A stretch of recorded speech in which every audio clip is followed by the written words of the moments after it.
ये कहानी एक गुरु और शिष्य की है। वैसे तो स्कूल में बहुत सारे शिष्य होते हैं।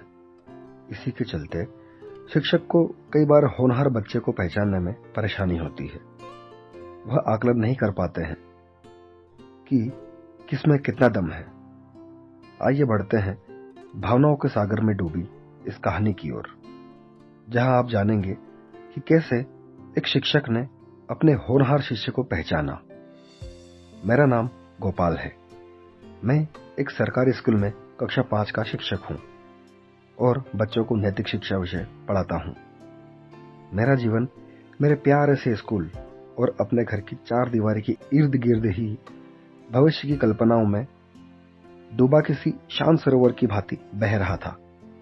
स्कूल खत्म होने के बाद अक्सर अकेले में बैठकर मैं गंभीरता से यह सोचा करता था कि किताबी ज्ञान के अलावा अलग से ऐसा क्या किया जाए कि मैं बच्चों का टैलेंट पहचान सकूं और उन्हें जिंदगी के असली मायने बता सकूं।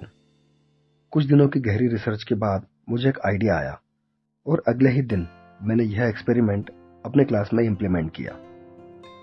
मैं अपने विद्यार्थियों में नए अवसर, गंभीरता और नए विकल्प तलाशने की एक मनोविज्ञान सी तकनीक पर काम कर रहा था। कुल मिलाकर मैं बच्चों के पवित्र मन को पढ़ना चाहता था। मैंने बच्चों से पूछा कि अगर मैं तुम सभी को 100 रुपए दूं तो तुम इन पैसों से क्या करोगे। हर बच्चे का जवाब अलग अलग था। किसी ने कहा मैं कपड़े खरीदूंगा, किसी ने कहा कि मैं फुटबॉल खरीदूंगा, तो किसी ने कहा कि मैं वीडियो गेम खरीदूंगा। इस प्रकार मैंने कई विद्यार्थियों का मन टटोलने का प्रयास किया। सभी बच्चे अपनी अपनी बारी आने पर अपना अपना जवाब दे रहे थे। अगली बारी इस कहानी के नायक जितेंद्र की थी। वह किसी गहरी सोच में डूबा हुआ था। मैंने उससे पूछा कि तुम उन पैसों से क्या करोगे।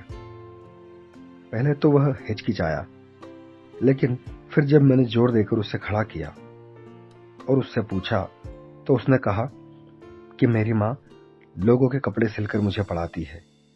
उनकी आंखें कमजोर हो गई है, इसलिए वह ठीक से कपड़े नहीं सिल पाती और कई बार हम लोगों को रात में भूखा ही सोना पड़ता है।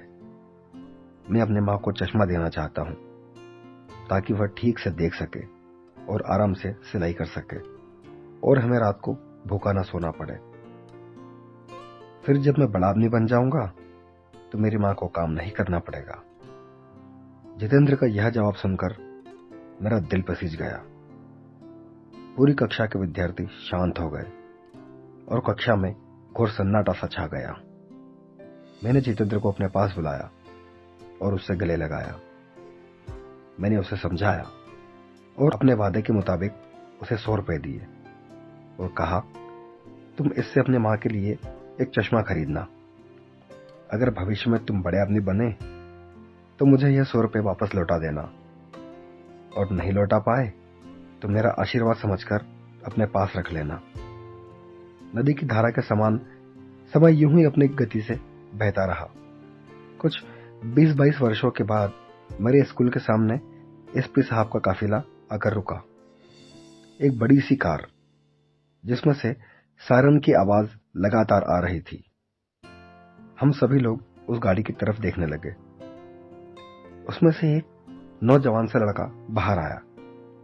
उसकी वर्दी पर अशोक चक्र का चिन्ह था और साथ में गनमैन भी था। वे दोनों मेरी तरफ ही बढ़ रहे थे। उसने गनमैन को रुकने का इशारा किया और अकेला मेरे पास आकर बोला, गुरुजी, ये आपके 100 रुपए जो आपने मुझे मेरे बुरे वक्त में दिए थे। मैं हतप्रभ सा खड़ा बस उसे ही निहार रहा था। मेरी आंखों से आंसू किसी नदी की धारा के समान बहने लगे। बरसों पुरानी यादें मेरी कमजोर आंखों के सामने एकदम साफ सुथरे से चलचित्र की भांति चल पड़े। उसने मेरे पैर छुए और मैंने उसे बड़े ही प्यार से गले लगाया। दोनों ओर से अश्रुओं की धारा बहने लगी। गुरु शिष्य का यह अद्भुत मिलन देखकर सभी लोग तालियों की गड़गड़ाहट से गुरु और शिष्य का अभिवादन कर रहे थे।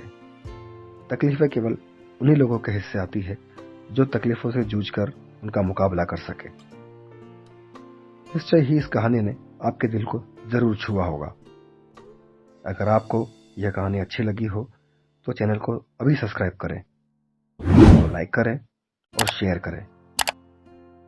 आप सुन रहे हैं कुकू स्टोरीज।